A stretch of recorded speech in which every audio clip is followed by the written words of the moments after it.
ध्रुव, तुमने मुझसे पंगा लिया है ना, अब तुम्हें इसकी कीमत भी चुकानी होगी। सानवी का गुस्सा अकेडमी में सब जानते हैं, लेकिन अब ये जानने की बारी तुम्हारी है। और वहां से चली गई। अरे हाँ, मैं तो तुम्हें बताना ही भूल गई, कल शक्ति भवन में हमें अपनी मूल शक्तियों के बारे में जानने को मिलेगा। और जाहिर सी बात है, तुम भी चलोगे, है ना? अगले दिन ध्रुव और इरा अपनी अपनी मूल शक्ति का पता लगाने के लिए शक्ति भवन पहुंचे और वहां का नजारा देखकर ध्रुव एक बार फिर दंग रह गया। और क्योंकि ये जगह शौर्य दल के लिए इतनी जरूरी थी, इसलिए इस जगह के चारों ओर पहरेदार तैनात किए गए थे। अगर ये कोई और दिन होता तो शौर्य दल के मेंबर्स यहाँ भटक भी नहीं सकते थे, लेकिन हर साल ये जगह यूथ सेरेमनी के बाद आम लोगों के लिए खोल दी जाती थी, मगर सिर्फ कुछ दिनों के लिए। इस दौरान शौर्य दल के मेंबर यहाँ आकर युद्ध की तकनीकें सीखा करते थे। वहीं ध्रुव अपनी नजरें घुमाते हुए भवन के चारों ओर देख रहा था। तभी उसे ऐसा महसूस हुआ कि वहां खड़े पहरेदार भवन में आए मेहमानों के एक एक कदम का हिसाब रख रहे थे। कुछ जगहों पर तो ध्रुव को मंडराती हुई शक्तियां भी दिखाई दी, जिससे ध्रुव समझ गया था कि ये जगह शौर्य दल की शक्तियों के लिए कितनी जरूरी थी। तभी पीछे मुड़कर ध्रुव ने इरा को देखा, फिर दोनों एक दूसरे को देखकर मुस्कुराने लगे। उसके बाद वो लोग चुपचाप मेन हॉल में आकर खड़े हो गए और बाकी मेंबर्स के आने का इंतजार करने लगे। जैसे ही पूरा हॉल शौर्य दल के मेंबर्स से खचाखच भर गया तो अरेंद्र ने आकर सबके सामने एक ऐलान किया। मैं पहले भी बहुत बार शक्ति भवन के नियम बता चुका हूं, इसलिए मैं दोबारा नहीं बताऊंगा। जो यहाँ नए हैं उन्हें बता दूं कि शक्ति भवन में कदम रखते ही आपके पास 2 घंटे हैं। हर एक मेंबर सिर्फ एक ही खास तकनीक को अपना सकता है, उससे ज्यादा नहीं। और अगर कोई लालची हो गया तो उसे वो एक खास तकनीक भी हासिल नहीं होगी। ये जगह हमारा अतीत, वर्तमान और भविष्य तीनों है, इसलिए इसका खास ध्यान रखिएगा। ये कहकर अरेंद्र ने सामने मौजूद सभी लोगों को देखा।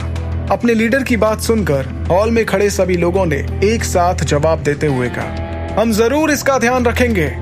शौर्य दल का हर मेंबर ये चाहता कि वो सबसे बेहतर तकनीक को अपनाए, लेकिन उस खास तकनीक का पता लगाना इतना आसान नहीं था। सबकी आंखों में उसे पाने की उम्मीद देखते हुए अरेंद्र ने आगे कहा, अब जो नियमों की बात हो गई है तो हम तकनीकों को ढूंढना शुरू करते हैं। विजयी भवा।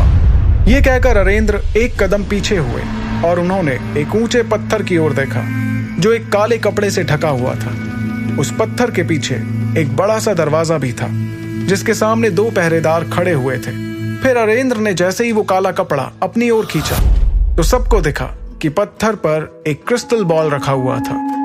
उस क्रिस्टल बॉल की तरफ इशारा करते हुए अरेंद्र ने कहा, इस क्रिस्टल बॉल के जरिए अपनी मूल शक्ति का पता कर आप सभी अंदर जा सकते हैं, लेकिन एक बात का खास ध्यान रखिएगा, सब लोग अपनी मूल शक्ति वाले रास्ते पर ही चलिएगा और गलती से भी किसी दूसरे की मूल शक्ति वाले रास्ते पर मत चल दीजिएगा, नहीं तो बहुत बुरा हो सकता है। इसी के साथ मैं आगाज करता हूं आज के इस अवसर का।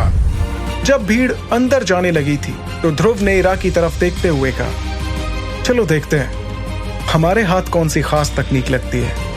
ये सुनकर इरा ने अपना हाथ आगे बढ़ाया और ध्रुव के साथ चलने लगी। आखिरकार जब भीड़ छंटी और क्रिस्टल बॉल पर हाथ रखने की बारी ध्रुव की आई तो उसने अरेंद्र की तरफ देखते हुए एक मुस्कुराहट के साथ उस बॉल पर अपना हाथ रखा। ध्रुव के हाथ रखते ही वो क्रिस्टल बॉल बहुत ज्यादा चमकने लगी। उसके अंदर लाल रोशनी दिखाई पड़ रही थी। वो इतनी तेज थी कि वहां मौजूद सभी लोग उसे देखकर हैरान हो गए। ये इशारा था कि ध्रुव की मूल शक्ति अग्नि थी। अग्निपथ, तीसरा रास्ता, रूम 43।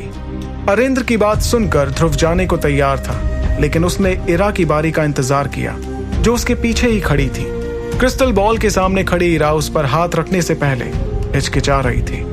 फिर उसने थोड़ा घबराते हुए अपनी सबसे छोटी उंगली उस बॉल पर रखी, जिससे वो बॉल आग की तरह चमकने लगी। जब वो क्रिस्टल बॉल ठंडी हुई तो अरेंद्र और बाकी लोगों ने देखा कि उस बॉल पर अब दरारें दिखने लगी थी।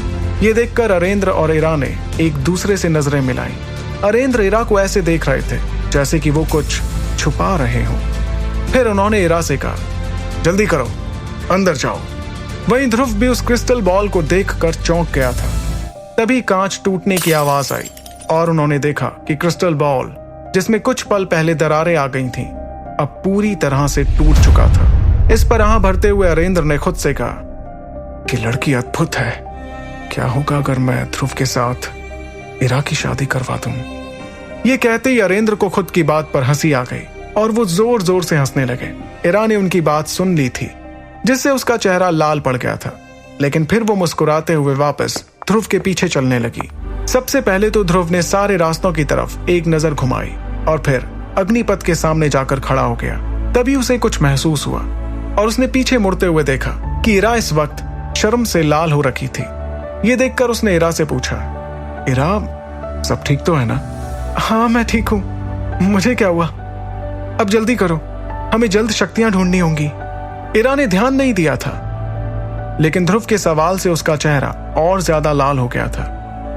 उसने जल्दी से चलना शुरू किया ताकि ध्रुव की नजर उसके चेहरे पर ना जाए, लेकिन ध्रुव उसे अच्छे से देख चुका था और इसलिए उसे समझ नहीं आया कि आखिर इरा इतनी लाल क्यों दिख रही थी।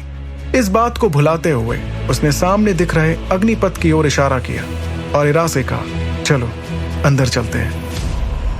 आगे की कहानी जानने के लिए देखिए अगला एपिसोड सिर्फ पॉकेट एफएम के यूट्यूब चैनल पर, और सुपर योद्धा के सारे एपिसोड्स को सुनने के लिए डिस्क्रिप्शन में दी लिंक से डाउनलोड करें पॉकेट एफएम ऐप।